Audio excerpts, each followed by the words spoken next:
Hey, what's up, YouTube? Another day here in the shop. Let's see what we're working on today. First off, we've got this old CJ7 in, the steering column. Pulled it apart trying to make the adjustments where the tilt wheel is really loose on these old CJs. It's that GM steering column. But once I got inside it, the bearings were shot and everything. So got that steering column ready to come out. Actually bought a brand new Flaming River replacement steering column. Gonna get that one put in and get this old CJ fixed up.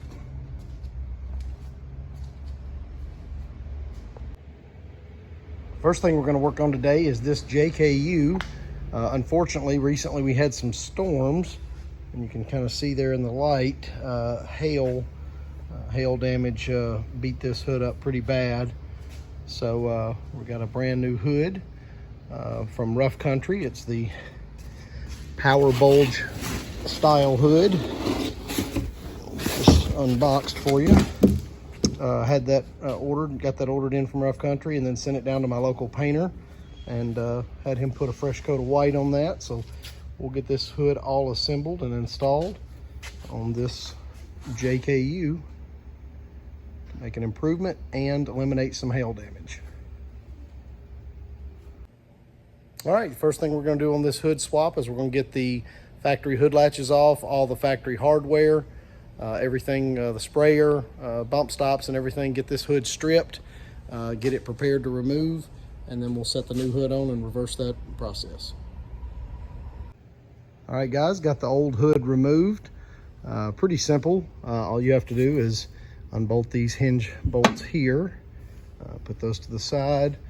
Certainly you want to make sure you get all your hardware off, like your hood latch, your spring, your upper hood latch, hood strap retainers, the safety latch, everything. Get all that off, and got that hood sitting over here.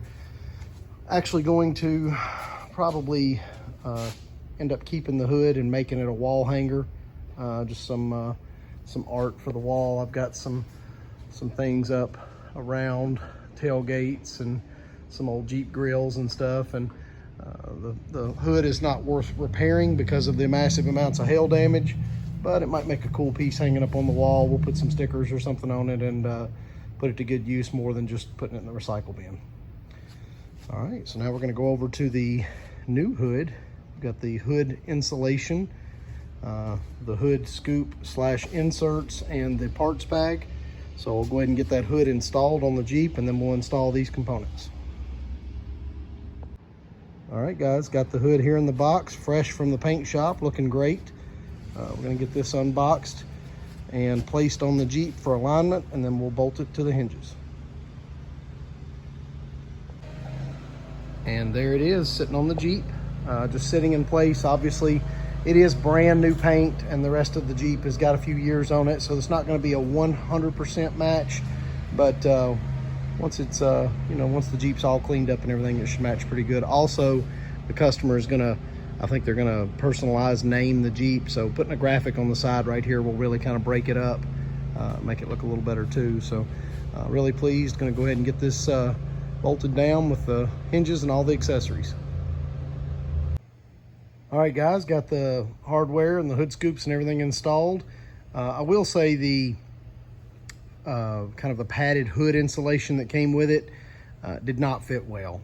So I chose not to put that on. The factory hood did not have hood insulation. It's a nice idea, but in this particular application, it doesn't fit well. So I'd rather it not be on there than to fall off and lay on the engine and possibly even cause some cooling or heating issues. So other than that, everything went on really well.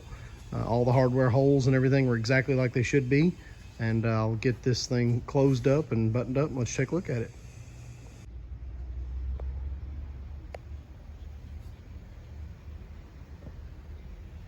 And there we go.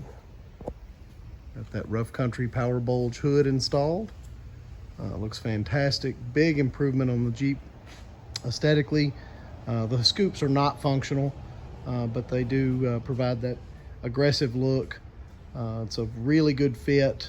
I would say is as good as any remanufactured sheet metal that you could buy from any company as far as like a replacement hood or fender.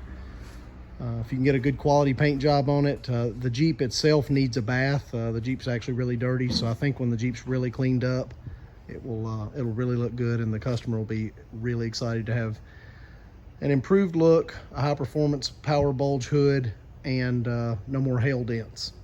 So that'll wrap this one up. All right, next Jeep we're working on today is this Rubicon JKU. Customer brought it in a week or two ago, and I did some rough country fender deletes. But while I had it here, he noticed that he didn't really like his aluminum inner fenders that were the bear color. Didn't like the fitment of them. They'd been in there for a few years, and so we brought it back. And today we are going to put aftermarket rough country black powder coated inner fenders. And you can see on the rear there's not even an inner fender there, just the factory tub. So we'll get those rough country inner fenders installed today, as well as we're going to do a frame treatment, which is where we clean, wire brush, use air pressure and chemical wipe the frame, and then we'll get some good undercoating protectant on that frame as well. So you'll see the updates on this one here shortly. All right, guys, I got a little overzealous, and I actually got to working on this this Rubicon behind me. Went ahead and put the inner fenders in and did what we call a frame treatment, where we clean and spray and wire brush and make sure the frame's really free of all debris and rust. I went ahead and gave that a couple of coats of paint, so we'll take a look at that now. Got the rough country aluminum inner fenders installed. Like I said, did that frame treatment. Went ahead and cleaned and painted some of the suspension in the frame to remove any of the scale rust or dirt. Definitely a lot cleaner look than it was. That's the front. We'll pan back here to the rear. The rear frame, in fact, if you notice, you can even see my reflection in the frame where I'm waving my hand. So definitely a much cleaner version of the frame than it was from the factory. Certainly after some normal wear and tear, normal driving, some rain driving, it will dull, but certainly has that protection. From the factory, they put just such a light coat of paint on them that it just doesn't last, and after some wear and tear, it'll actually erode away. So I got the suspension all cleaned and painted, getting ready to put the wheels and tires back on, set this thing on the ground. And there's the finished product. Rough country fender deletes, put those on about a week or so ago. Today installed the rough country inner fenders, front and rear. Also did a frame treatment on it. Cleaned up that kind of dry, scaly frame. Good couple of coats of some Rust-Oleum product on there to protect that. Got the rears on as well.